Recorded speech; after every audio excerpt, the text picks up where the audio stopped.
Assalamualaikum warahmatullahi wabarakatuh. Perkenalkan, nama saya Ardiana Sari. Pada kesempatan kali ini, saya akan memberikan materi mengenai kriteria pemimpin yang baik menurut para ulama. Langsung saja, menjadi pemimpin sendiri bukanlah suatu tugas yang mudah. Ada tanggung jawab yang besar di balik kepemimpinan yang diemban oleh seseorang. Apalagi jangkauan kepemimpinan tersebut meliputi satu negara dengan populasi yang besar, tentu bukan main-main. Pemimpin itu laksana naungan Allah yang berada di bumi. Begitu riwayat Imam Baihaqi di kitab Syu'ab al-Iman. Agung betul derajat seorang pemimpin dalam Islam, sampai-sampai dikatakan sebagai bayangan Allah di bumi. Karena pemimpin tempat umat mengeluh dan mengadu. Pemimpin pula tempat orang yang lemah menuntut hak. Dan kepada pemimpin juga orang yang dizalimi mengadu nasib dari mereka yang berkuasa dan berkekuatan. Pemimpin ideal dalam sejarah Islam adalah Nabi Muhammad SAW.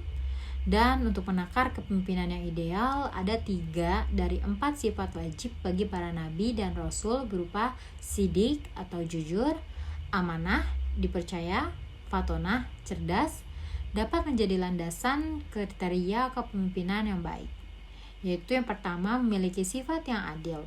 Pemimpin adil merupakan salah satu faktor krusial dalam pembangunan dan keberhasilan sebuah negara.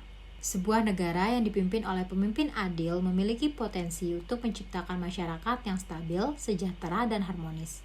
Di bawah kepemimpinan yang adil, keadilan hukum, keamanan, dan kesejahteraan rakyat dapat tercapai dengan lebih baik.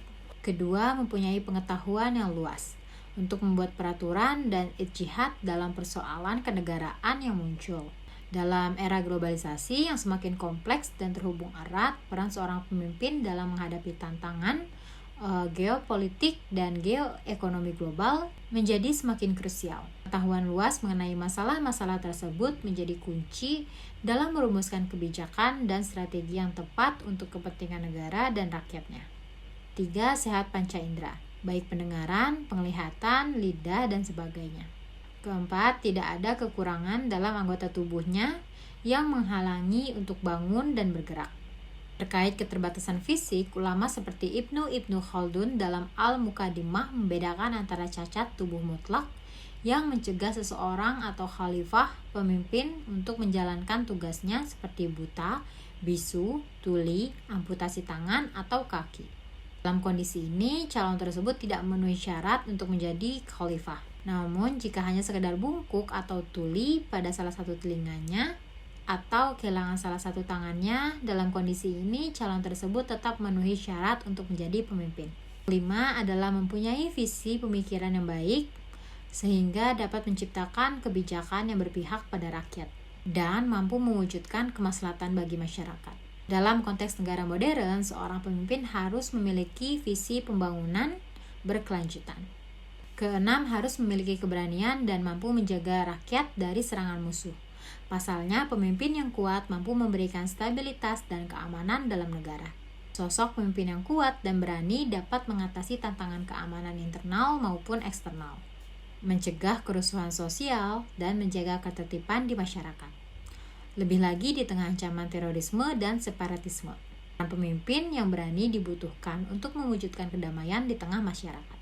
Ketujuh ialah dari suku Quraisy. Tentu akan sulit diterapkan dalam era sekarang, terlebih setelah 1400 tahun Rasulullah wafat. Untuk itu perlu dicarikan alternatif dan penafsiran ulang dalam permasalahan ini. Imam Ghazali dalam Al-Iqtisad fil I'tiqad menerangkan persoalan ini dan menemukan makna dan tafsir ulang tentang Quraisy ini. Dalam penjelasannya, seorang pemimpin tidak harus dari suku Quraisy. Bisa dengan klan dan suku mana saja asalkan dia kompeten. Kriteria pemimpin menurut para ulama, yang pertama itu menurut ulama Al-Mawardi rahimahullah dalam kitab Al-Ahkam As-Sultaniyah menyebutkan syarat-syarat seorang pemimpin, nilai lebih dalam hal kebijakan, kesabaran, keberanian, sehat jasmani dan rohani, serta kecerdikan merupakan kriteria yang mutlak harus dimiliki oleh seorang pemimpin. Tanpa memiliki kriteria itu, seorang pemimpin akan kesulitan dalam mengatur dan mengurus negara dan rakyatnya.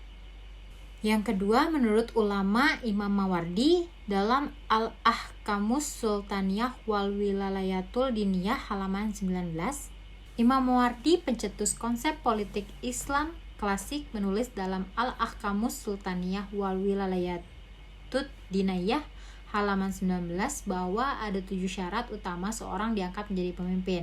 Yang pertama, memiliki sifat yang adil. Pemimpin adil merupakan salah satu faktor krusial dalam pembangunan dan keberhasilan sebuah negara. Sebuah negara yang dipimpin oleh pemimpin adil memiliki potensi untuk menciptakan masyarakat yang stabil, sejahtera, dan harmonis. Di bawah kepemimpinan yang adil, keadilan hukum, keamanan, dan kesejahteraan rakyat dapat tercapai dengan lebih baik. Mengenai keadilan yang dimaksud dengan itu, kata Imam Mawardi, adalah pemimpin yang memiliki integritas dalam tindak tanduk perilakunya.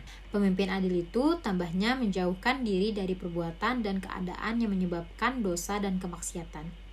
Untuk itu, seorang yang zalim tidak diperkenankan untuk menduduki jabatan sebagai pemimpin. Begitu juga dengan seorang pengkhianat. Sebaiknya tidak dipilih dalam kontestasi demokrasi. Seperti pada ayat berikut yang artinya, adapun keadilan yang dimaksud dengan itu adalah seseorang yang memiliki integritas dalam perilakunya dan menjauhkan diri dari perbuatan dan keadaan yang menyebabkan dosa dan kemaksiatan. Seperti halnya seseorang yang zalim dan pengkhianat tidak pantas untuk menjadi khalifah. Begitu juga seorang yang terlibat dalam persekongkolan dan tipu daya.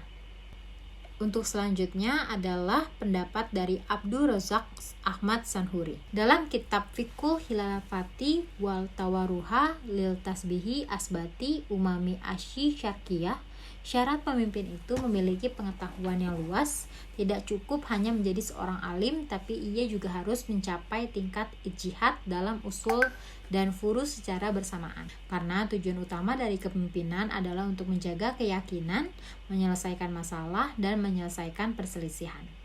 Seperti yang tertuang dalam ayat berikut, yang artinya, sebagian besar fuqaha memandang bahwa khalifah harus memiliki tingkat pengetahuan yang tinggi, tidak cukup hanya menjadi seorang alim, tetapi pemimpin harus mencapai tingkat ijtihad atau kemampuan untuk mengeluarkan hukum dalam mazhab asal atau usul dan cabang atau furu secara seimbang.